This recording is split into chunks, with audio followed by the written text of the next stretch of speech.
Inspirez, expirez. Ah, la respiration, une fonction simple mais indispensable. Vous avez peut-être oublié combien la respiration est importante. Elle joue un rôle primordial dans mon bien-être en tout cas. Elle m'a sauvé à de nombreuses reprises. Elle m'accompagne d'ailleurs lorsque je tangle, en inspirant pendant que je trace un trait et en expirant une fois terminé, par exemple. C'est aussi simple que cela. La méthode Zentangle est un exercice de relaxation, de concentration, de patience, de confiance et bien sûr de lâcher prise par rapport à la peur de faire des erreurs. Il s'agit d'un entraînement physique, mental et créatif. Le tangle d'aujourd'hui s'appelle drawings. Littéralement, cela signifie dessin. Mais il a davantage un sens symbolique, sinon, si on le prononce draw wings, dessiner des ailes. Les plumes, la lumière, l'envol, le mouvement de l'air, le souffle. En découlent les deux mots qui vont accompagner notre pratique, respirer et inspirer. On pense savoir ce qu'est respirer, mais parfois on se crispe comme on se crispe sur son stylo. Et si vous relâchiez votre prise, tout devient plus simple, n'est-ce pas, lorsqu'on se relâche. Quant au mot inspirer, il a une double signification.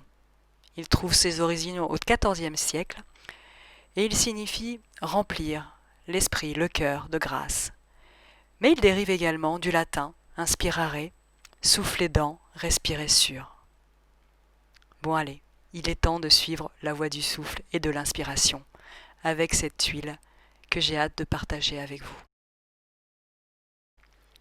Alors je vous invite à prendre un Zendala, Renaissance, à inspirer, expirer, prendre le temps de vous installer. Aujourd'hui nous allons dessiner donc un tangle qui s'appelle Drawings, Drawings comme dessiner ou dessiner des ailes plutôt. J'ai choisi cette vidéo particulièrement puisque je trouvais ça intéressant de travailler sur un seul tangle. Vous allez voir qu'avec un monotangle, on appelle ça donc un monotangle, on peut faire des choses merveilleuses sur un Zendala. Il suffit d'un tangle pour faire une tuile. Donc je vous invite à prendre votre feutre noir et on va tracer un petit cercle, pas au centre, non, justement. N'essayez pas de viser le centre, vous pouvez décaler tout à fait votre petite tache noire qui prend forme.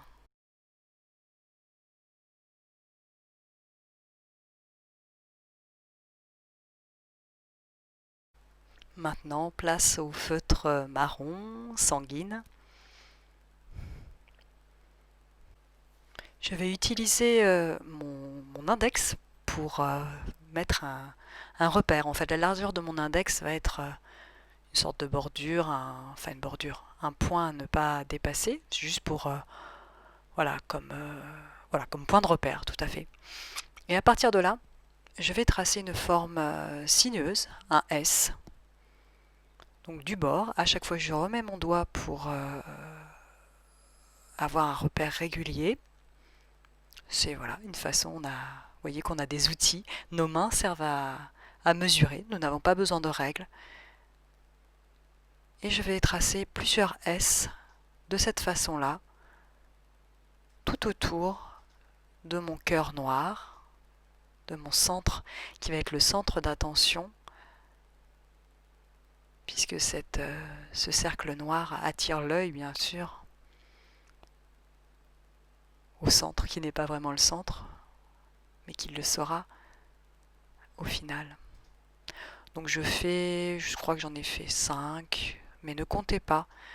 Faites vraiment à votre espacement sera le bon. Un autre point de repère, ça va être à peu près aux 2/3 de votre S. Vous voyez, vous découpez en 3 cette ligne sinueuse et vous visez les 2/3 de cette ligne en partant donc du S précédent et en faisant des petits arcs qui vont arriver à peu près aux 2/3. Donc là, je suis plus à la moitié qu'aux 2 tiers, mais ça ira très bien aussi. Donc les petits arcs, là, j'en fais 3, mais ils peuvent être, selon l'espacement que vous avez entre vos formes sinueuses, vos S, ils peuvent être plus nombreux ou moins nombreux. Vraiment, il n'y a pas de nombre idéal. Donc là, avec le Zendala s'y prête, et puis cette forme aussi, on va beaucoup tourner. On va tourner notre tuile. Et pour moi, c'est toujours un bonheur de cette rotation. Donc j'espère que vous partagez cela aussi. Vous voyez que ce tang commence à ressembler à des ailes. Donc toujours avec votre feutre marron sanguine, on va lui donner encore plus l'aspect des ailes en lui donnant des plumes. Donc pour ce faire, on va tracer à partir de la pointe des arcs que vous avez tracés. On va poursuivre avec des lignes sinueuses qui sont à peu près de la même courbe que le S que nous avons tracé en premier. Et vous voyez, je ne vais pas jusqu'au bout, je ne vais pas jusqu'au cœur noir, je m'arrête avant. Donc ça, c'est pareil, c'est à vous de juger l'espacement, ce qui vient. Laissez faire, faites confiance au processus. Et ceci, nous allons le procéder dans toutes les ailes. On fait le tour complet du Zendala. Profitez vraiment de chaque étape. Maintenant, nous allons prendre un pastel, le pastel brun, qui est donc fourni dans le kit, mais le pastel que vous avez assorti donc à votre encre sanguine.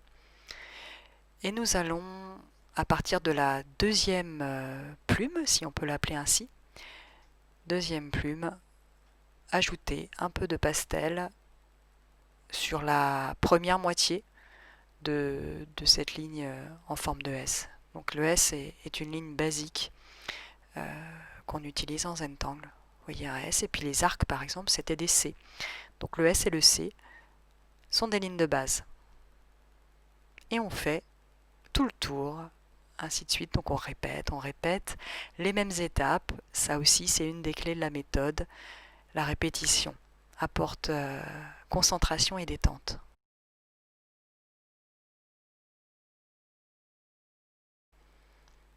Et maintenant, avec le tortillon ou l'estompe, nous allons estomper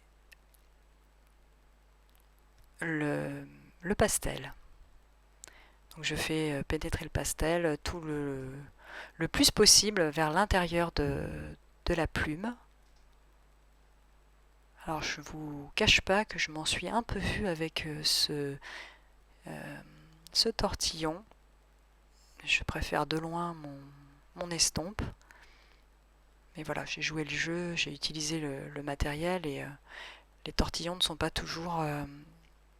c'est peut-être moi aussi qui l'ai pas assez... qui aurait dû ressortir la pointe en fait. Il était trop rond. Mais bon, c'est une question de matériel. J'ai poursuivi tout le long. Je me suis accrochée et finalement ça a marché. Hein. C'est juste que c'était un peu plus difficile pour moi. Donc voilà, on estompe tout le long.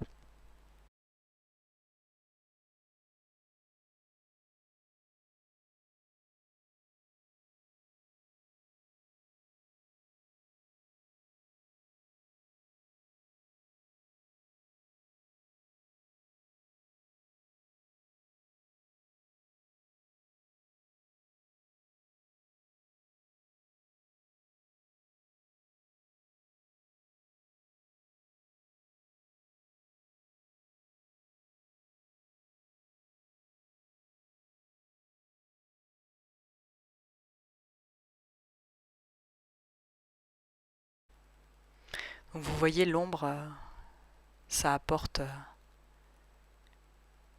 du volume déjà. Et toute cette huile, tout ce Zendala va être sur l'ombre et la lumière. Et comme nous disent Rick et Maria, l'ombre et la lumière font vraiment partie intégrante du tangle comme un motif. Ce n'est pas juste savoir d'où vient la lumière et où l'ombre va tomber. Ils sculptent leur tangle, car pour eux ça fait vraiment partie du processus et du tangle, cette ombre et cette lumière. Donc là, avec mon fusain blanc, j'applique, je suis la ligne, le S initial. À l'intérieur du S, je passe du fusain pour tracer une ligne blanche.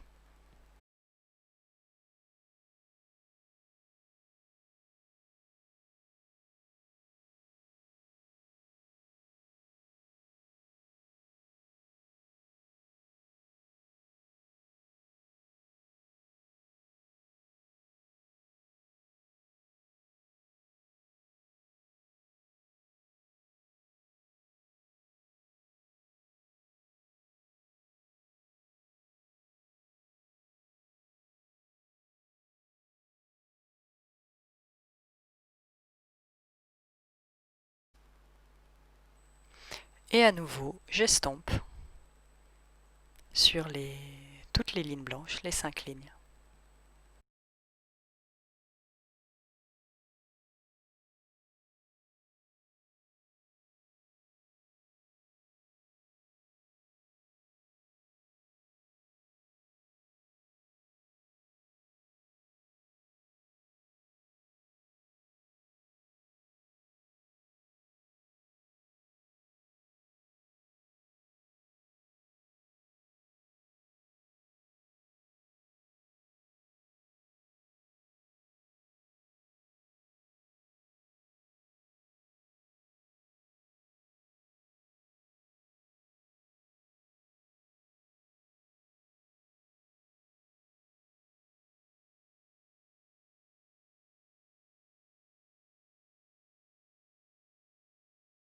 Et de nouveau, j'utilise le pastel brun.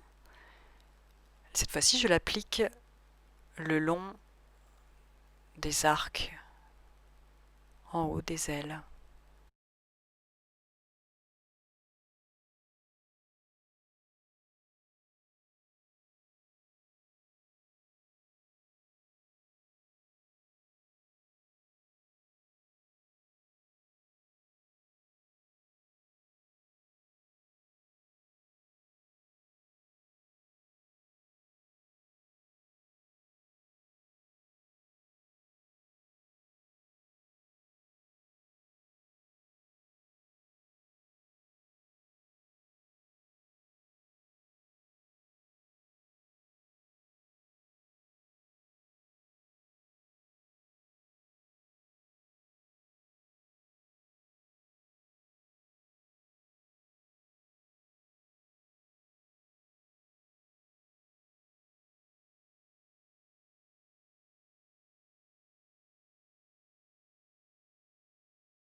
Et de nouveau, j'estompe le pastel vers l'intérieur.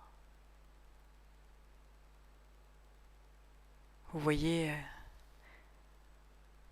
l'effet que cela donne, que ça commence à donner, ce volume, cette matière.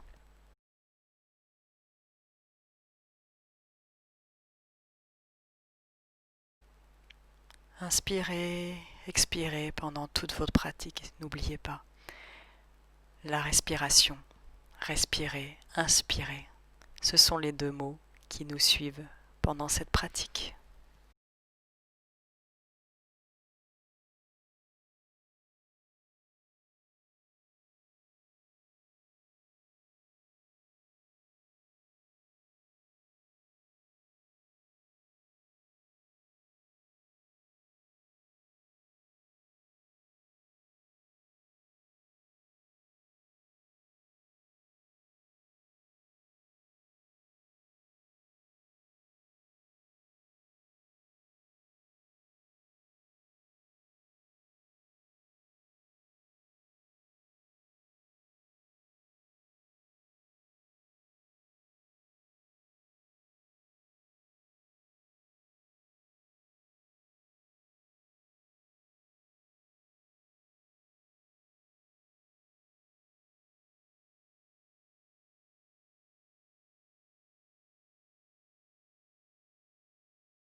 Nous allons reprendre notre pastel, pardon, pastel brun, pour cette fois-ci faire le tour des ailes, la partie, les 2/3 qui constituent l'aile, pas la partie extérieure.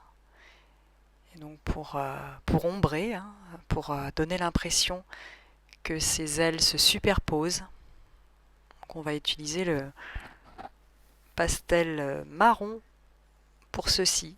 Normalement, on pourrait utiliser aussi du crayon de papier, ce qu'on aurait fait sur une tuile blanche, qu'on pourrait faire aussi sur du Renaissance. Mais là, j'avoue que, bon, Rick, je suis intégralement ce que Rick a proposé dans cette session. J'ai été très fidèle et je trouve l'introduction de ce pastel brun pour le style Renaissance merveilleux. Vraiment, je crois que c'est ce qui manquait au style Renaissance, puisque parfois l'ombrage marron, l'ombrage gris, pardon, avec le crayon de papier, c'était pas toujours la bonne nuance. Voilà. Enfin, moi, je trouve l'ombrage brune comme ça beaucoup plus chaude et plus assortie au feutre, et ça me plaît beaucoup, beaucoup, beaucoup. Donc là, entre-temps, je parle toujours beaucoup. Nous avons commencé à estomper. Donc il faut estomper tous les traits que nous venons de poser au pastel. Délicatement, puisque ce papier est assez fragile. Retour du fusain blanc. Alors vous voyez que pour cette tuile, ça se passe vraiment en plusieurs couches, beaucoup de couches. On va alterner entre fusain blanc, pastel, puis après il y aura l'ombrage avec le crayon de papier. Donc étape par étape, on donne vie à notre motif.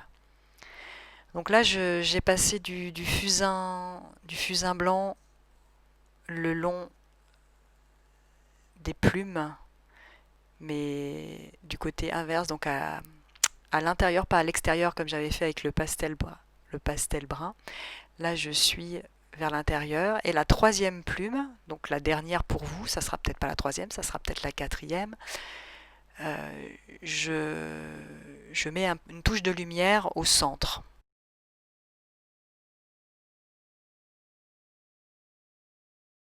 Sur les parties, en fait, on rajoute de la lumière sur les parties qui sont hautes, au-dessus, alors que là, on avait passé du fusain, je vais pas y arriver, du pastel brun en dessous. Vous voyez la nuance.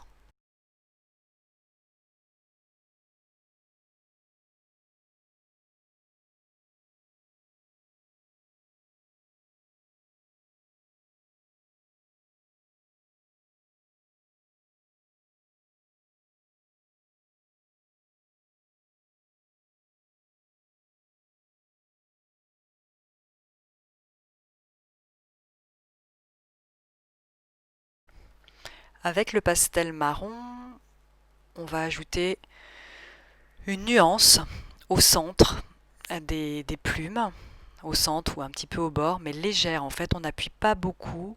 Enfin, je vous invite à ne pas appuyer. C'est pour teinter un tout petit peu le papier, mais pas pour ombrer. Vraiment pour apporter une nuance. Contrairement à ce qu'on a fait au bord de l'aile. Vous voyez, moi, la teinte est beaucoup plus claire. Je n'ai pas appuyé.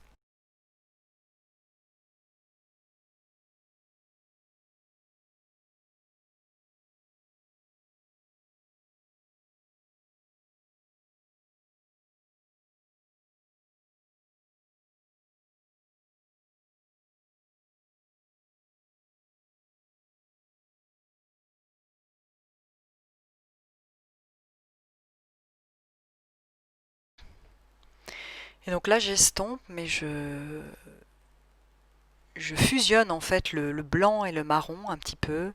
Je les travaille ensemble pour faire un dégradé. Voilà. Et donc j'utilise pour ceci le tortillon que j'utilise pour le marron. Et pas pour le blanc, pour vraiment que les deux se mélangent.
Avec le pastel marron, nous allons maintenant travailler le centre, le cœur de notre dessin. Vous voyez, je tourne autour et je mets quelques traits de pastel.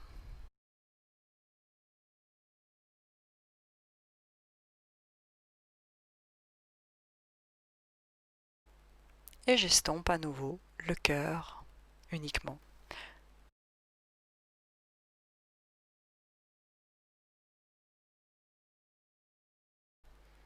Donc place à l'ombrage au crayon de papier cette fois-ci. Donc Rick nous propose d'ajouter de l'ombre au bord de, des ailes pour marquer davantage le dessus-dessous. Et un peu comme si on gravait, on sculptait cet angle.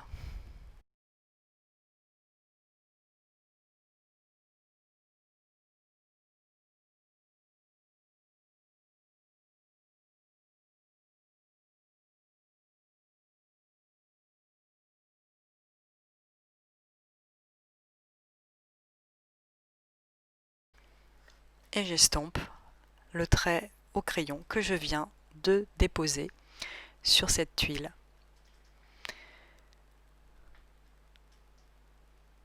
Délicatement, donc vous voyez que si vous utilisez une tuile Renaissance Zentangle, c'est un papier assez très souple, soft comme ils disent, très tendre. Et du coup, vous verrez qu'à force d'utiliser le tortillon, d'estomper, c'est pour ça que vous me voyez nettoyer un peu ma tuile, mon Zendala, c'est que ça peluche un petit peu. Et donc j'enlève le surplus.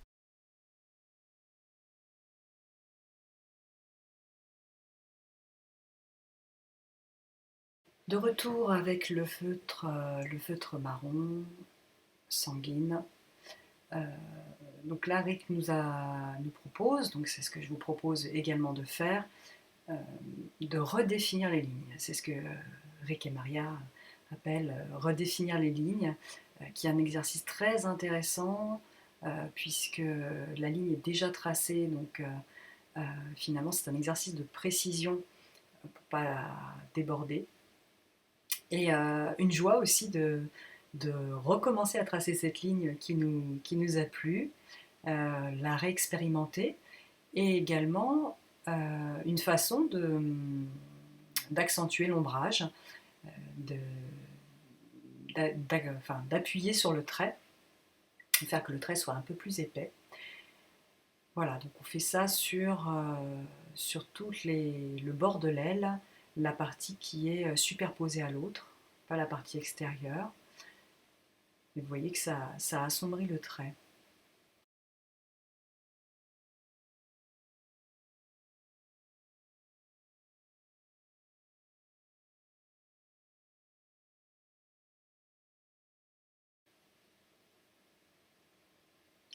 Et on poursuit également sur les bords, donc les bords de l'aile, ce Tangle Drawings,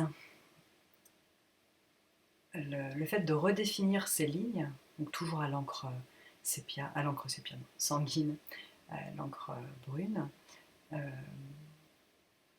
ça permet également de repasser tout simplement à des endroits qui ont été un petit peu floutés, qui sont moins nets avec tout le travail qu'on a fait sur l'ombrage et la lumière.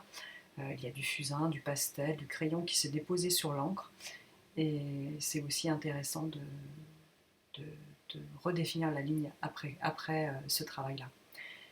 Donc vous voyez, je reprends tous les bords des ailes et également le tracé, le S intérieur, le tracé de la plume.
Après avoir travaillé tout ce bel ombrage, cette belle lumière, euh, Rick, dans ce Project Pack, vous avez vu, hein, on utilise de la gouache dorée.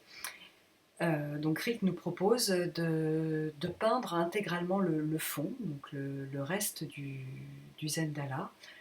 Moi, j'ai eu envie d'expérimenter des aquarelles métallisées voilà, que j'ai en ma possession.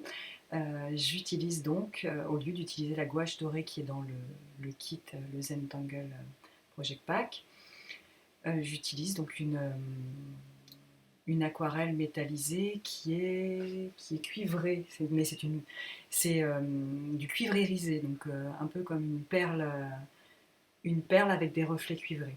Voilà, donc ce qui explique que ma peinture semble blanche, mais une fois séchée, elle a des reflets orangés, cuivrés.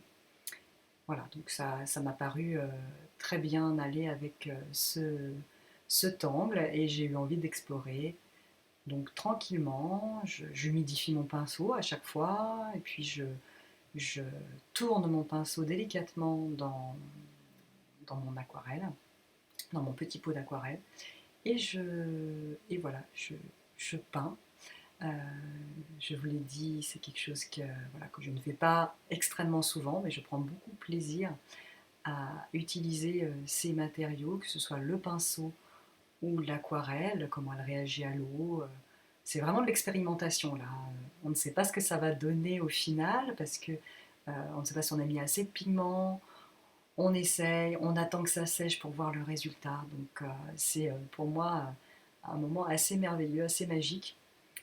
Et voilà, donc là j'ai pris beaucoup de plaisir à ça, aux gestes aussi. Voilà, faire attention à ne pas déborder, tranquillement, à son rythme. Donc je vous laisse continuer. Voilà, pas de mystère, hein. Vous pouvez mettre sur pause pour terminer. Et puis on se retrouve une fois que la tuile est complètement peinte. Il faudra attendre une bonne demi-heure pour qu'elle sèche et passer à la touche finale. Il y a encore un petit peu d'ombrage une fois qu'elle sera sèche. A tout de suite. Alors ma tuile n'est pas tout à fait sèche, mais je vous montre ce que ça donne une fois appliqué l'aquarelle sur tout le papier, sur tout l'espace qui nous restait, et son reflet perle cuivrée.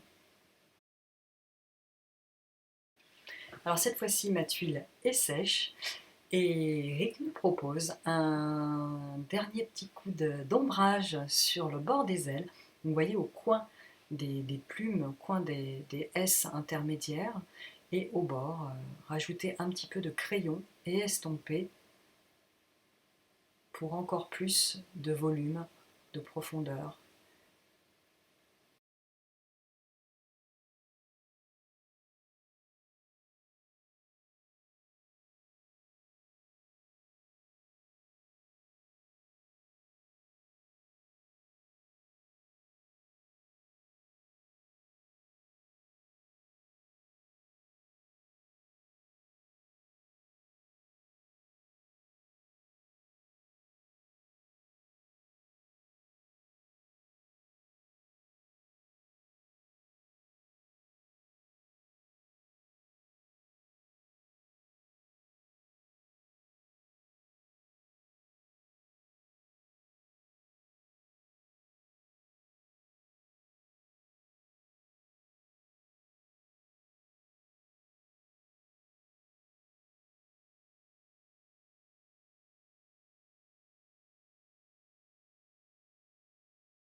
Nous allons maintenant nous occuper du bord du Zendala. Et là, Rick nous fait une proposition qui m'a beaucoup amusée, enfin en tout cas dans la référence qu'il donne.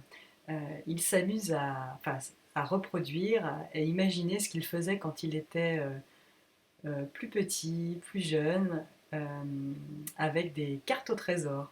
Donc il brûlait, vous savez, vous avez peut-être fait ça vous aussi, il brûlait le bord du papier pour le vieillir, pour donner l'impression que c'était une vieille carte qu'il avait trouvée. Et, voilà. Et donc avec ce pastel, on va brunir les bords comme si on avait un peu tanné ou usé, et même brûlé les bords de ce papier. Donc un petit coup de pastel sur le bord, pastel brun, le pastel qui est assorti à l'encre sanguine. Et puis, avec le tortillon, on estompe les bords délicatement.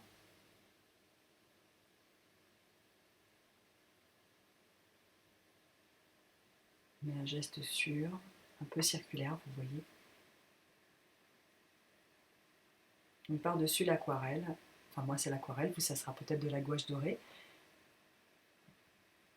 Cela fonctionne très bien.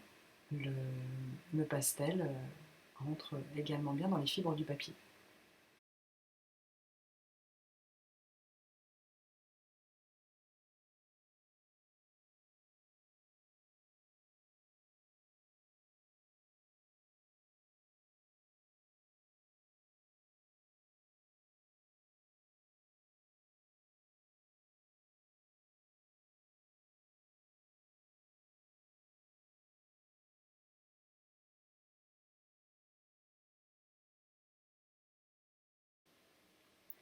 Dernier coup de crayon, donc avec le crayon de papier, on rajoute vraiment tout au bord, avec une mine bien taillée, un trait au crayon pour brunir davantage, noircir davantage le papier, ce qui donne cet effet un peu brûlé entre le marron et le grisé du crayon.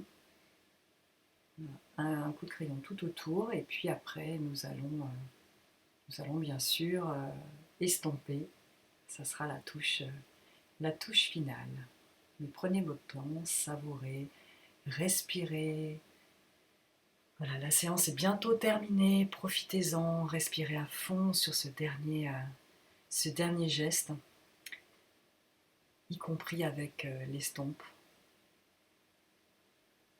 C'est un peu les au revoir à une tuile. C'est les derniers moments que vous passez avec elle.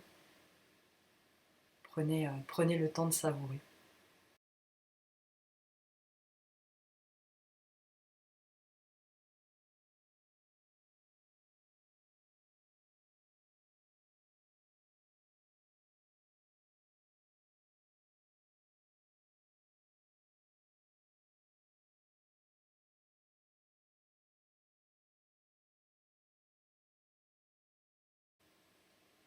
Et voilà, ce moment délicieux est presque terminé.